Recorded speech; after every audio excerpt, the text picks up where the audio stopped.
于正点评赵丽颖演技。第20条表现让人惊艳，他为她感到骄傲。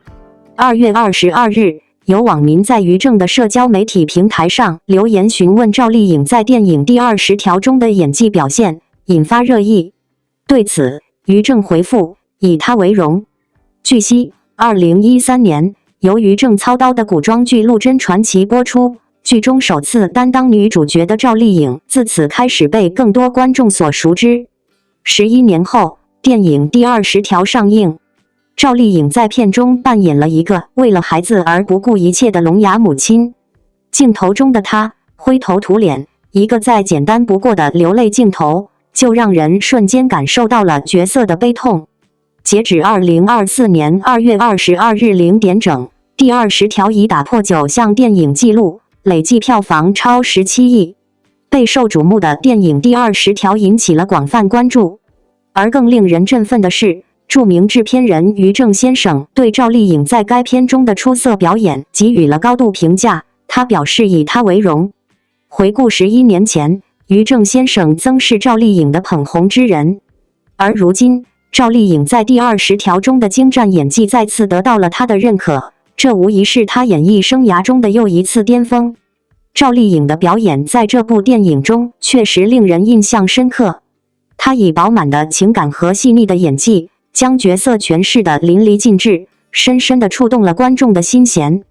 于正先生的赞誉不仅是对他个人演技的高度认可，更是对他不断进步和努力的肯定。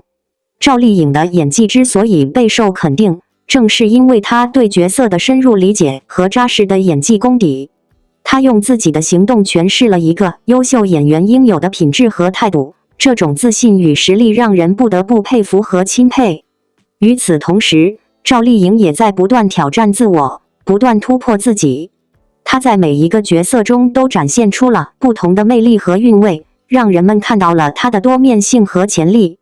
她的表现不仅赢得了观众的喜爱，更赢得了业内人士的尊重和认可。因此，让我们为赵丽颖在第20条中的出色表演而感到骄傲和自豪。她用自己的努力和才华诠释了一个演员的责任与担当，也为我们展示了一个优秀演员的风采和风度。张艺谋称赞赵丽颖品质超凡，令人敬佩。第20条上映之前，关于赵丽颖的宣发显然比其他演员更多，这引起了很多网友的质疑。原因是，电影虽是群像戏，但番位上还是以雷佳音、马丽、高叶为主。赵丽颖只是其中一个案件中的当事人妻子，按照戏份来说，她也是妥妥的配角。所以部分网友认为配角的宣发大过于主角，有喧宾夺主之嫌。这么大阵仗，我还以为女主是赵丽颖。流量无罪。根据网络上的所谓宣发内容来看，其实绝大部分都是粉丝自发行为。官方宣发还是以马丽、雷佳音、高叶为主，但微博粉丝翻来覆去发赵丽颖的哭戏，让人误以为第20条的女主角就是赵丽颖，更以为电影是苦情片。相比较之下，马丽和高叶这边就安静很多。但我们客观来看，赵丽颖是流量明星出身，马丽是喜剧演员出身，粉丝的属性就有很大差别，造成这样的局面是可以预见的，甚至是导演也乐意见到的。只要宣传出去了，就是王道刘耀文的热搜其实也挺多的。这就是为什么现在很多电影都喜欢用实力演员搭配流量明星，既可以吸引流量，又可以保证质量。近几年大导演的电影几乎都是这种搭配模式。就目前来看，无论赵丽颖出演哪部电影的配角，都会出现这样的情况。自带流量的明星，哪怕他早已转型，市场行为也不会产生太大变化。但是流量本身无罪，主要看当事人的业务能力经不经得起如此的夸赞，否则就是搬起石头砸自己的脚。市场行为无法控制，导演主要是没有想到，因为赵丽颖的宣发片段就是哭戏，导致很多观众以为是聋哑母亲找孩子的苦情戏，大过年的就考虑要不要去看，属于是宣发没法控制的走偏了。好在电影本身质量不错，带出了好口碑，所以上映几日后，票房开始扭转局面，持续逆跌。目前已经连续霸榜单日票房冠军了，后劲非常足。被委以重任的赵丽颖，第20条里包括一个主线案件，2个副线案件。主线康村夫妻俩长期受村霸凌辱，男主人潘斌龙为防止村霸拿刀捅死对方，聋哑妻子赵丽颖被村长带头威胁恐吓，欲带女儿逃离魔窟。副线1公交车司机见义勇为被判故意伤害罪，多年来一直在为自己讨说法。副线2检察官韩明雷佳音的儿子刘耀文在学校制止霸凌，打折了教导主任儿子的鼻梁骨。副线1是佐证韩明的说法，这么多年来类似的案件都是这样判。副线2是通过校园霸凌现象，让观众共情副线1的遭遇，以及铺垫康村事件。康村事件虽然不是见义勇为，但符合正当防卫的大命题，不是谁伤得重谁就有理。作为主线案件里出场最多的主人公和唤醒法律条文的转折点，赵丽颖的戏份其实对整部片都起到了举足轻重的作用。她的人设是先天聋哑，和丈夫育有一个女儿，也是聋哑，但医生说趁着年岁小还有的治。这里边隐藏了很多信息，是片中没有刻意表明，但是呼之欲出的。潘斌龙饰演的丈夫明显比她年长很多，其貌不扬，为人老实巴交，换句话说就是怂。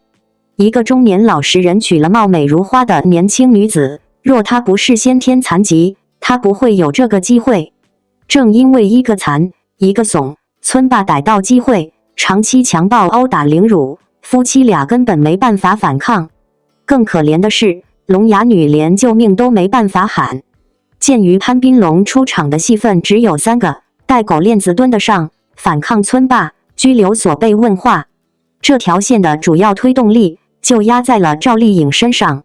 聋哑女也是赵丽颖第一次尝试的特殊角色，没有台词，全靠肢体语言和面部表情、眼神来展现人物性格。偏偏又是个极其悲情绝望的母亲身份，这真的很难演。一旦演砸了，对整部片都是一个灾难。没有他这个小人物的情绪铺垫，后面高叶的抗争以及雷佳音的听证会演讲就没法呈现那样的震撼效果。为什么选他来演这个角色？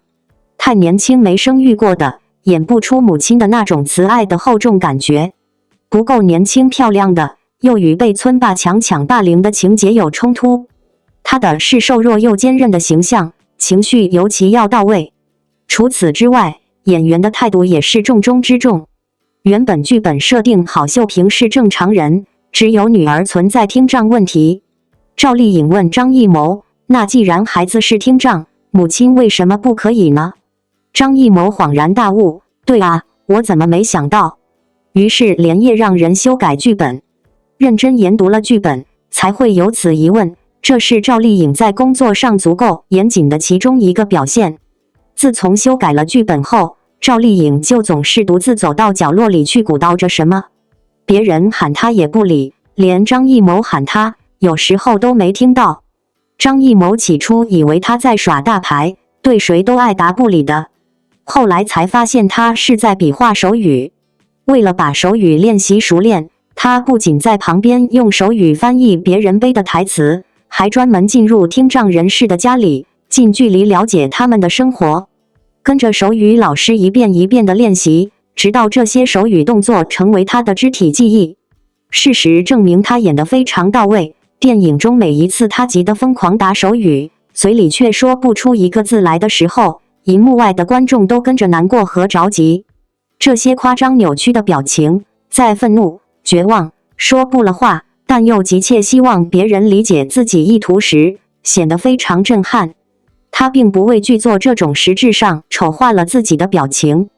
在被村霸殴打和强暴过后，他扶着门框出来时，是怎样的一副情景？身上衣服被扯烂，脖梗大片咬痕，脸上都是乌青，鼻子还流着血，这形象肯定是难看的，但也是视觉上的震撼，让人心生怜惜。联想到他刚刚被凌辱的事情，观众很容易带入到他的情绪里，疼痛、恶心、绝望。正因为这种毫无包袱、大开大合的表演方式太具感染力，就连现场的剧组人员看着都感到心碎。后来，张艺谋在接受采访时，毫无心理负担地说，以前对他是那样一个印象，但这一次他给了我很大的惊喜，因为他确信电影看完后，观众一定会认同他的评价。那样的印象是什么印象呢？大概就是偶像剧演员和电影演员之间存在的壁，以及流量明星和实力演员存在的壁。在电影大导的眼中，专门演偶像剧的演员很难在电影中有所作为，更别提赵丽颖在圈内的定位一直以来都是流量明星，也是后来转型开始演一些正剧后，这才入了电影导演的眼。幸福到万家风吹半夏，她的表现就挺不错的，算是给自己的转型之路铺了一条阳光大道。张艺谋选择赵丽颖演这个角色，多少也有看中流量的心思，实现商业互赢。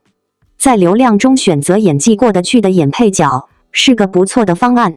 但是导演大概没有想到，赵丽颖的表现完全超出了自己的预期，所以才会说给了我很大的惊喜。